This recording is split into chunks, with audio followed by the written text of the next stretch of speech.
Welcome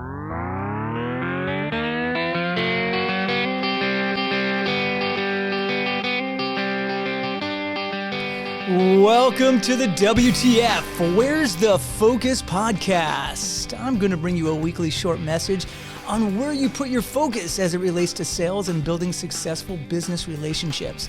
Knowing where your focus goes, your energy flows. I'm Dan Manginelli, the author of the books Wake Up, Jumpstart the Life You've Always Had in Mind, and Shake It Up, Big Dreams and Bold Choices on the Road to Success. I'm a national speaker on staying motivated and inspired with the right mindset and coach top salespeople around the nation.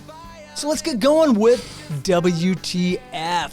There we go. Welcome back to the WTF, Where's the Focus podcast. Jen, I'm wearing a Kareem Abdul-Jabbar today. That's nice. Do you know who that is? Do you have any idea who that is? No. You have no idea? I have no idea. You know who the Lakers are? Yes. They are. LA's team. See that thing in front of you? It's called a microphone. Can you speak into that? I'm using it. Oh, okay, that's fine. All right. Okay. It's November. It's coming to an end. Do you know what that means, Jen? Oh, yeah. The jingle bells are starting. That's right. The chubby, bearded fella is coming to give us all good boys and girls we've been waiting for all year and put them under the Christmas tree. Ho, ho, ho, ho. Santa. Merry Christmas. Santa. That's what happens right there, the 25th of November. After you eat your turkey, Jen, Christmas starts. I think Black Friday started about 3 months ago. Doesn't it seem that way? Yes. Didn't Amazon tell you that Black Friday started? It's Prime Day and it's Black Friday. And Cyber Monday. There you go. So Christmas is coming. You've been on the naughty or nice list, Jen. Does that Nice. That's the kitty cat says you've been naughty. No? You've been on that? No, nice. All right. Always. You sure? Yes. Okay. Well, maybe. Did you ask Santa for some stuff already or no? No. No, you don't know what you want for Christmas? No, I don't. Maybe some shoes. You can never go wrong with shoes. I don't think so. No. All right. I'm with you. All right, this week, guys, WTFers, it's a real treat. This is the best guest ever on the show. I'm calling it out, ever on the show, because I actually want to go home. So this is the best guest ever I have on the show, and I'm a little biased because I'm living and sleeping with her. Jen, everybody just gasps. I'm sleeping with her. It's okay. It's my better half episode. That's right, my better half on the WTF this week, Angela Williams Manginelli. And the kids go wild. Did you hear them? I did. Did they go wild? Are you ready? It's like every day coming home. For what? When I drive up and that's what they do? They go wild like Everybody claps. that? I am the juggling monkey. How honored do you feel to be in the room of greatness today? Well, I'm usually with myself, so I'm pretty used to it. I really like driving you crazy. Yeah, that's... Let me give you, just because I even try to help her. It's okay. Let me give you some color about the lovely Angela. She's been in the mortgage business industry for 26 years, has been a top producer year after year. She's a mom. She's a stepmom. She's a woman that has to put up with a middle-aged child. That's me, just in case you were wondering, because most of you probably don't think middle-aged, really? You kind of look like you're in your 20s, right, Jen? I wasn't thinking that. All right, let's touch on the business before we go on to any of the personal stuff on how you put up with me. So, why did you get in the mortgage industry, Angela? Why? Yes.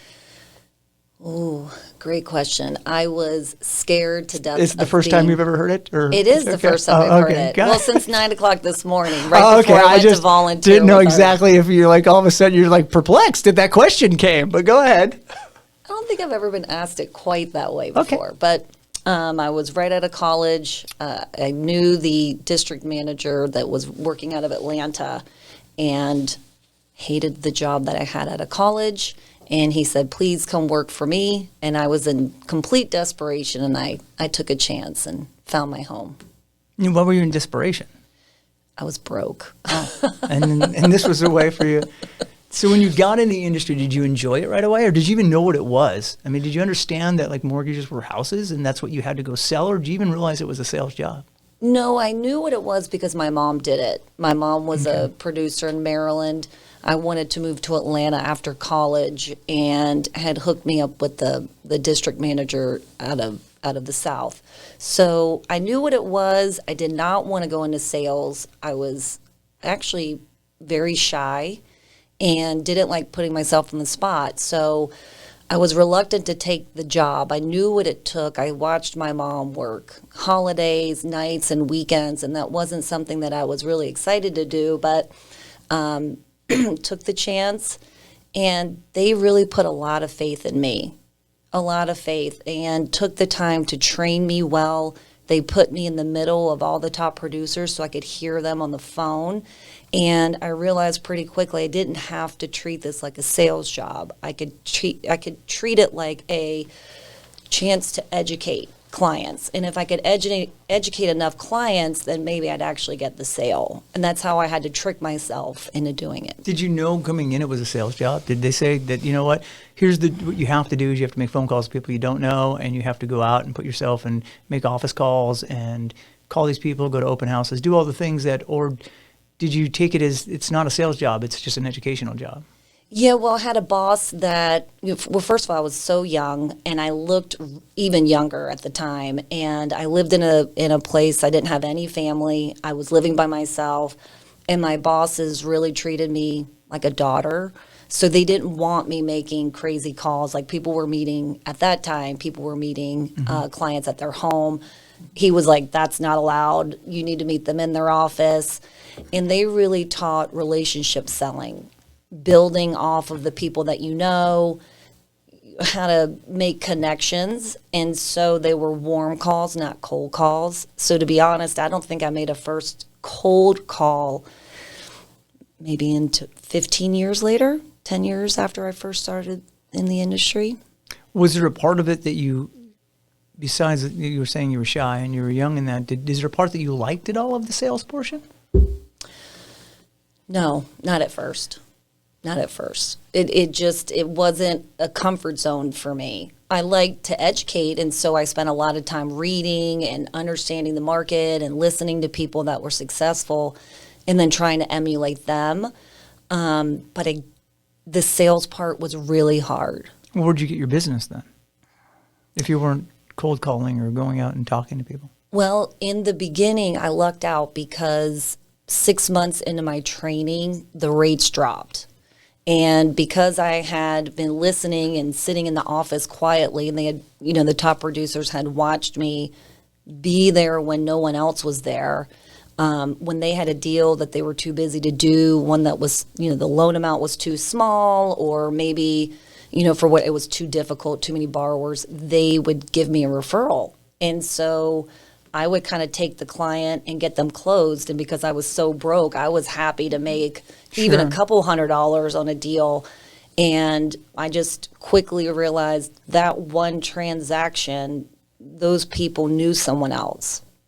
And then those people knew someone. Okay, so you leveraged. I mean, you were selling, but you didn't even know you were selling because you were leveraged through education. Correct. It was an easier way for my heart to be in the business, was to leverage it that way instead of, I think there's some really great dynamic people that can walk into a room and shine. And I tended to kind of mold to the back of the room. But once I got someone on the phone and was able to develop rapport, that's the other thing. I really got good on the phone because, I wasn't out doing sales calls in the office. So I just spent more time on the phone with each and every client. So instead of just answering the question, I would kind of build off of that. So most of my calls in the beginning were at least an hour from the get-go. Wow. That would drive me nuts. It would. Okay. Yes, we are opposite. So when you were producing at the high levels, because you produced at some phenomenal numbers and broke some records as well, how did you juggle that? Were you just married, I believe, at that time, or I was successful before I met you. I know it's hard for you to believe, but okay. I'm sorry, I didn't mean to derail that. Absolutely, it didn't derail me. But you're absolutely right. You were way successful before you met me. But you didn't have a family; it was just you. You were alone, so you were able to grind out that. Since then, we have children. There's no doubt. And did you know that? Just in case you know, we had kids. I almost forgot. Thank you for reminding me. I was wondering what was going on with my days. Did any of your business life that you did on relationships and how did it relate at all to being a mom and using that as parenting? Well, being married to you is like parenting. So that's really where my... Keep going. All right, well, finish the right there about being a mom and using your sales techniques at all to being a mom. I wish I could say they do, but when I was working, adults followed my lead. I could kind of, get adults to kind of fall in line. With kids, they don't do that. They don't care what you do for work or how much money you bring in. They kind of... Was it hard producing at that level and then being a mom too? Because you had a young kid at that. You had two older children, and then one. How hard was it producing then when after you had? Well, it's hard because first I was an older mom, and I got my first job at 14, and I've really never quit working. Wait! You're an older mom? I know. I've lied this whole time What about my age. I know. Don't look at our marriage certificate. Oh my gosh! I know. So edit that part out, E. Tell you what, I'm married to an old lady for crying out loud. Sorry, go ahead. I mean, it is pretty amazing. I thought for sure, everyone in my family worked. No one stayed home. So I thought, well, I'm going to have this baby and drop her off with the nanny, and I'm going to get right back at it.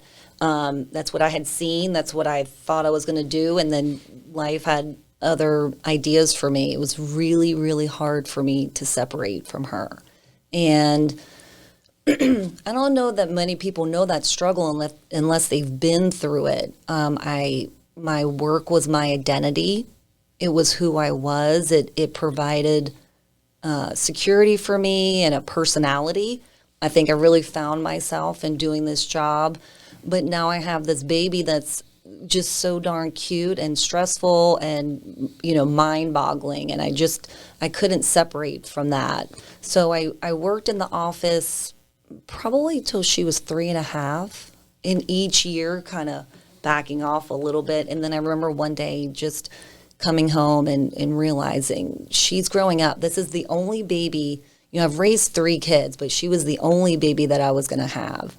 And did I really want to miss this chance? I heard something at a church group, and the mom said, I am a witness to their life. Everything that they do, everything that they see, every experience they have, I'm the one that's witnessing that along with them. And man, that hit me like a bolt of lightning. I was like, I'm missing out on some important things. So in the midst of producing, though, not to cut you off, I mean, getting pregnant wasn't the easiest portion as well, because you decided we wanted to have kids, and then it wasn't happening. Right. But there were a lot of great lessons in that, because I had made everything happen that I had wanted to happen in my life. I wanted to move away. I wanted to have a successful career. I wanted to do well. I wanted to make people proud. I had wanted money in the bank. And I was able to do that. I wanted to meet my loving, great husband. Well, let's ring the bell on that. Go ahead. Sorry. It's the most important one. But then the thing that you want the most when you decide to have a baby and then it's not happening, it was a real wake-up call that some things have to happen in God's time and in God's way. And that was a hard 2 years. And so we ended up doing in vitro, and it worked the first time. We were very, very fortunate. And then as soon as we found out we were going to have Amelia, I started bleeding and bled through almost the whole pregnancy. So I was on bed rest. And working. But that was a savings grace, because I would have lost my mind being on bed rest with nothing to do but watching whatever is on television, eating bonbons. Amelia definitely came out. Sounds like a Tuesday now. It is. Well, Tuesday, Wednesday, Thursday. Oh, got it. Sorry. Go ahead. But you're right. But you had your biggest year, I think, that year. I did have my biggest year that year. I had nothing else to do, so I just followed up and followed up. It definitely shows what follow-up does in and of itself, because I wasn't distracted by anything else. I was in bed all day making phone calls, and I don't know, was it 50 million by myself? 65, I think. Well, something. It was big. It was a big number. In fact, I didn't even know that it was so big until our big boss called me one of the months. was like, oh my gosh, did you look at your pipeline? I'm like, no, I'm too busy. Yeah. So we talked about, obviously, Amelia. What's it like being a stepmom? And I'm sure there's people, I mean, how's that? Well, I'll give you tidbits, but I'm about to write a book, and you guys can just buy my advice. How about that? Wow. No, I'm just kidding. You know what? Ooh, being a step parent. Is that what we're promoting? You're writing a book that I don't know about? You have extra time? What? You know what? If Is we this could in promote between the it, bonbons? if we could promote it before I write it, how awesome would that be? We had like pre-orders. If any publishers are listening, apparently she's writing a stepmom book. But Yeah, what's it like being a stepmom? Go finish that. Well, the truth is, Amelia wouldn't be here if it wasn't for being a stepmom, because I loved my career so much. I wasn't sure that I wanted to have kids. So I don't think if Daniel McKenna were in my life, I don't know that I wouldn't have known that they were so cool. Like, you see other people's kids and you're like, they're making a lot of noise and crying. And then Daniel McKenna came and I was like, they are so funny. They are hilarious. They do funny things. It's like a mini little social experiment happening every day. I was shocked at how much I love them. Yeah. Really. And I think that's the hardest part about being a step parent, is that you love so much, but you don't always have all of the say. And for someone that likes to be in control, that's difficult for me. Yeah. And sometimes love isn't enough. And with your own children, you make mistakes and they forgive you so quickly. There's just like this innate bond that, Right. it doesn't really matter what your parents are doing. Everybody loves their mom and their dad for the most part. But when you're a step parent, you don't feel like you have much wiggle room. Every mistake that you make seems so much bigger, and the forgiveness doesn't come quite as easily. And for me, that was heartbreaking. Yeah. What's it like being Don't married? make me cry now. So I'm trying. I feel like, are we on Oprah? All right. So how good I am. Yeah. So what's it like being married to me? Oh, now that's another book. I don't know if anyone's going to pay for it, but I've got the Cliff Notes version. You were an absolute pain in the ass. Oh my God. When you whisper in the microphone, you don't think they could hear you? Is that what you're up to? It was for dramatic effect. Oh, it's dramatic effects. But I appreciate you drinking while we're in the midst of this. Go ahead, keep going. Listen, I need caffeine to keep up with you. All right. Finish how wonderful it is being married to me. Biggie hitting the bell. Oh, it's a blessing and a curse. Is it? Yes. Why is it that? is. Well, I wouldn't choose to be with anyone else other than you.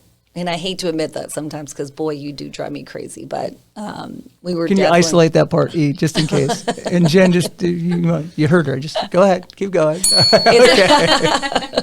Ding.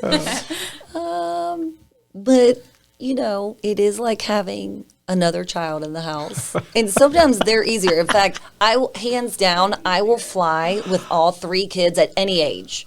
Name the age, I would have flown with them more than flying with just him. And in fact, if I had to put third on the list, it would be him and the kids. I will take the kids. We'll fly. We'll meet you there.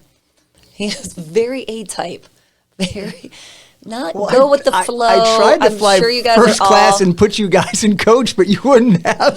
He would totally do that. He would if I would allow him. Isn't that bad? Well, you're ringing the bell now. I'd love to. Isn't that bad? What? Oh my gosh. That's. So it's a pleasure.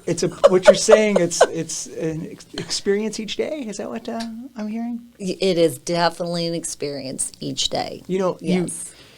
Is it fun, Dan? Is that what you try to Well, there's a gauge. Fun Dan is, I love Fun Dan. Right. And then sometimes Fun Dan goes full tilt. I think what a lot of people don't realize is that you're actually an introvert.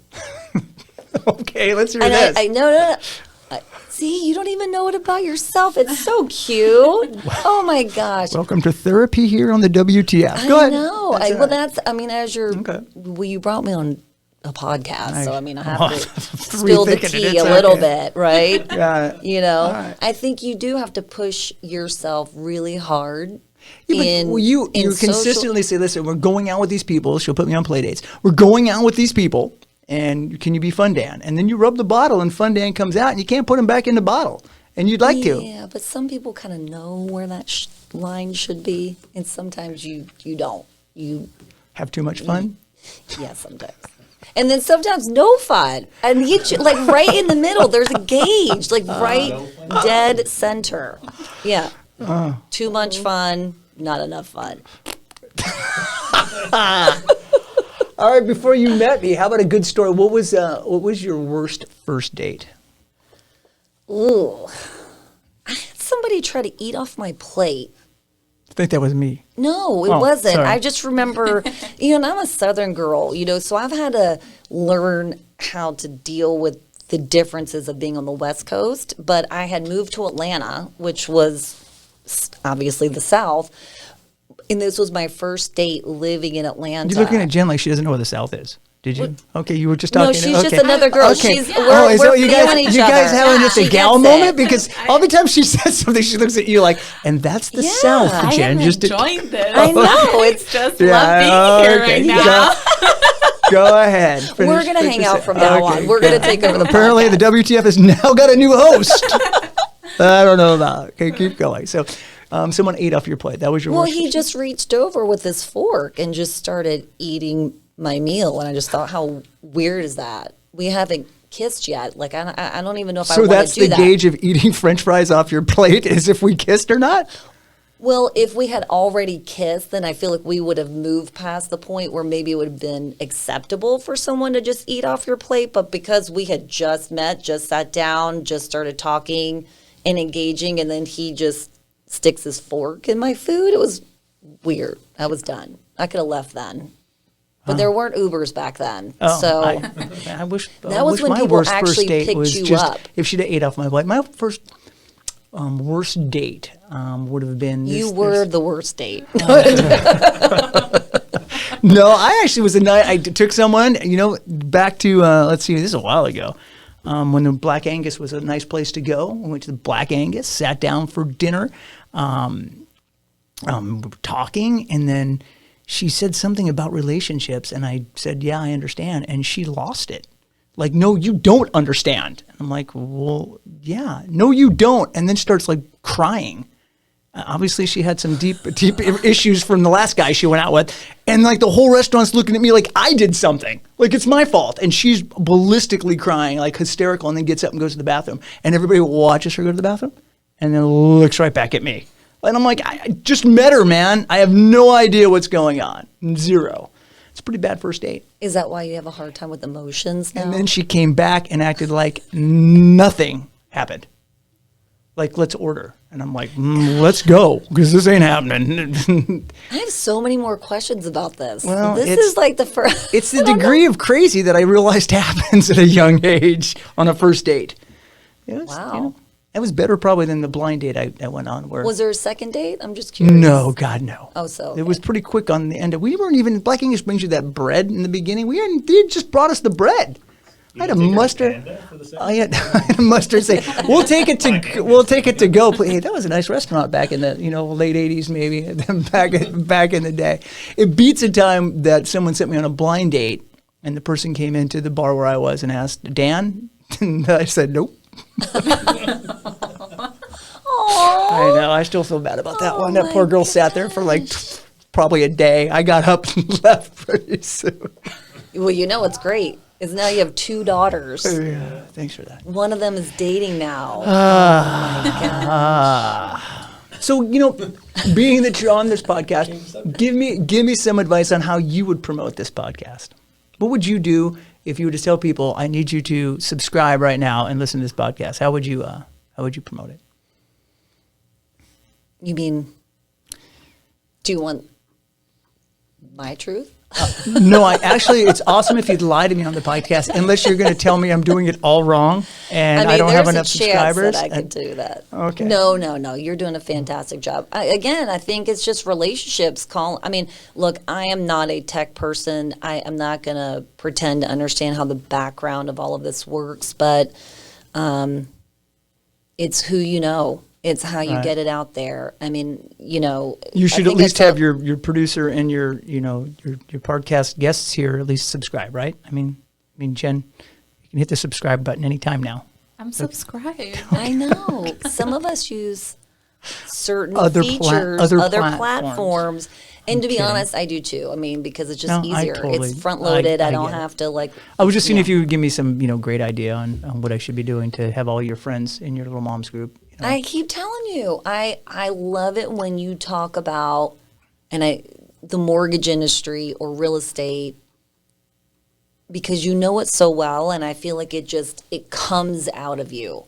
It really does. There's just I don't know. It turns me on a little bit, honestly. I think it's fantastic. So we're going to talk about rates today, right now. Let me explain what the 10 years doing. The 10 years a little bit. We step out? It's okay.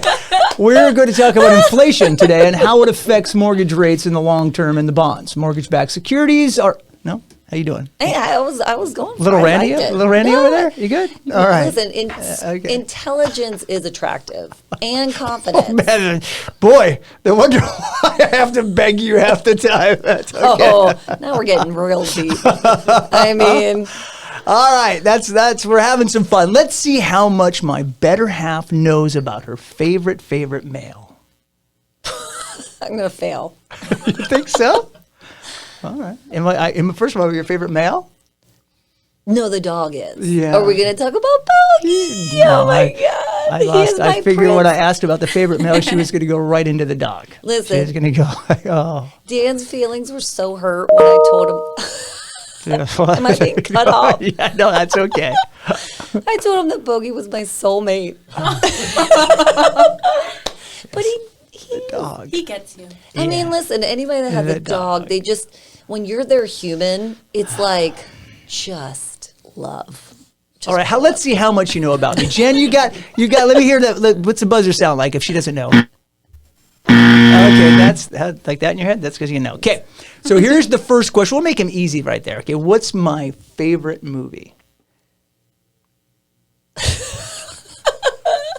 You know, I'm going to have two hand signs because I can never remember the names of movies. Well, I can't wait to act this out. No. Hopefully you're watching this on YouTube because we're going to find out. Oh my Welcome gosh. to WTF Charades, because apparently my wife can't remember a movie's name. So what is my favorite Oh movie? my gosh. Sounds like No, sounds the like mafia two movies. words. 2 words. Godfather? Yeah. Oh my gosh. Tommy Boy. Well, yeah, but you don't watch that all the time. Yes, I do. Anytime it's on.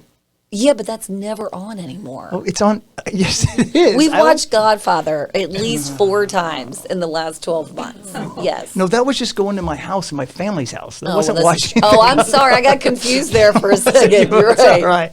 All right. Next one. What is my favorite food? Your favorite food that you refuse to eat. In fact, I know that if I see you eat it, I know that the world is coming to an end. It's pizza. That is correct. Yes. And- It's so weird, guys. He won't eat it, though. He'll make it. He will literally make pizza from scratch for us and the kids and then not eat it. It's like crazy. And it's your favorite? Oh, it's the best food that's ever been made. He won't eat it It's because the worst. he won't stop. You have to know. It's like an alcoholic going into a bar. You're not going to have one drink. I'm not going to have one piece of pizza. So if I can't have one piece, I don't want to eat it. So it's, And now I'm scared to try to get him to eat it because it's been so many I'm years. not I'm like, wired oh right. My God. disciplines are not wired right. Trust me. From getting up early to how I eat or whatever. But good job on my favorite food. What is my dream vacation or destination that we haven't been to? Oh, that we haven't been to? Right. Italy. What? That'd be Augusta, Georgia. And if I That was is playing, not a vacation. if I was playing Well, now we're going in a whole nother Augusta, direction. That is- yes, it would if you 100% be my dream vacation. To play Augusta, we might as well buy a lottery ticket. That's not happening. Oh, it's happening. There's people out there that are members, that Oh, knows is a it? member, that knows a member, that knows a member at Augusta, that knows someone who's a groundskeeper that does the water for the flowers. No, but my getting old on. boss's brother. See, this is all the you have to do. It's the Rhett it's the Sinclair. I know you're 7 out there. separations. It's the 7 separations for Augusta, right? Isn't that how it works there? No, all right. Any other things that you want to ask me if I know anything about you, or are you good? Oh no, because I know you'll fail. I don't even want to put our marriage to the test. When's my birthday? I'm laughing because of course I know your birthday. Go ahead. February 28th. What year? Oh, no. No, don't say the year. See? Then why? did you think I wouldn't know? You forgot our anniversary Where's it for written crying down? out I know you've got a cheat sheet somewhere. loud. You know what the cheat sheet is my brain right there. Remember how my smartness attracts you? Just when you're talking about work. not your birthday. All right. I think that we've ran enough time there. What a treat to have my better half on this week's podcast. We're going to call this the better half episode. Is that okay? Yeah. The better half? I like it. As you see how, as we talked, that, most people project their lives on social media, pictures and videos and vacations and kissing photos. And we're pretty guilty of that too. I mean, we do stuff on that, but. Well, my family's far away, so I have to. Okay. It's like you throw something at me and then you say, now smile. We're having fun at the Grand Canyon. Everybody smile. Can I add something? Do I have a choice? I just was actually going to do a heartfelt goodbye. Okay, never mind. No, go Okay. ahead. It's too late now. Let it out. I was just, McKenna's probably going to be really mad at me about this, but it was pretty funny because she was talking about colleges and she's like, well, yeah, I want to go to Utah. And I was like, oh, really? And in my mind, I could not figure out what her connection was to Utah. She's like, it's my favorite state. And I'm like, it's your favorite state? She's like, yeah, it's so beautiful. We had such a great time there. And I'm like, what in the world is she talking about? We went there twice. She was so mad that I made her do things like rappel and like hike. So, with a teenager, like they get so mad at you, but somewhere along the lines, it ended up being her favorite state. There you go. I couldn't believe it. So there's hope. There is hope for all of us. No, those are the things that you do that you think that like there's just no one is appreciating anything. And then like you look at their screensaver on their phone and it's a picture of us, hiking. And you're We are not failing. Babe, we're not failing. We're winning at this. Speak for yourself. I don't know how I'm doing as a dad. But I mean, as relationships with my beautiful wife, they're hard. Each day is a challenge, and how you react reveals your true character. And if you're blessed to have a partner, you can disagree, you can battle adversity, you could both have the right faith, know that you're in this together. And, it makes bad times a little easier and good times even great. Isn't that? See, that could be nice. Are you tearing up? No. Come rain or come shine, right? Come rain or come shine. All right. All right, that's the better half episode. That's this week's WTF. Where's the Focus podcast? As I said, this episode's called The Better Half, My Better Half. Leave your comments and your questions. Make sure you comments. Well, I get. Hey, trust me, there's enough of the bad ones. I'll weed through those. At least they're comments. Leave your comments and your questions, and you can even ask questions. I'll pass them on to her. Make sure you like and subscribe. If not for me, do it for Angela, for crying out loud, right? I'll even ring the bell on that, right?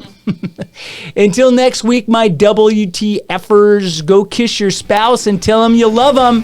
Have fun and make dreams come true. Out of my way, little wishes far from over. You forgot Happy Thanksgiving. What? You forgot Happy Thanksgiving. Because it'll air on today and Thanksgiving's on Thursday. So I said it's the end of it. It's okay. We did Thanksgiving. I know you've listened to the rest.